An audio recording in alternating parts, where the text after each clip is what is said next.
Nel mio lavoro di orafo mi sento come uno sportivo. Ci metto la passione, la forza, la volontà e la determinazione per portare avanti il mio lavoro tutti i giorni.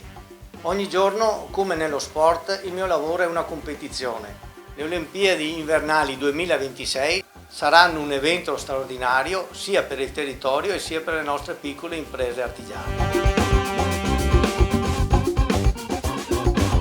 Il Veneto da sempre fa proprio lo spirito sportivo e noi artigiani, che siamo molto concreti, sfrutteremo l'occasione. Anch'io con il mio lavoro ogni giorno porto la fiaccola delle Olimpiadi.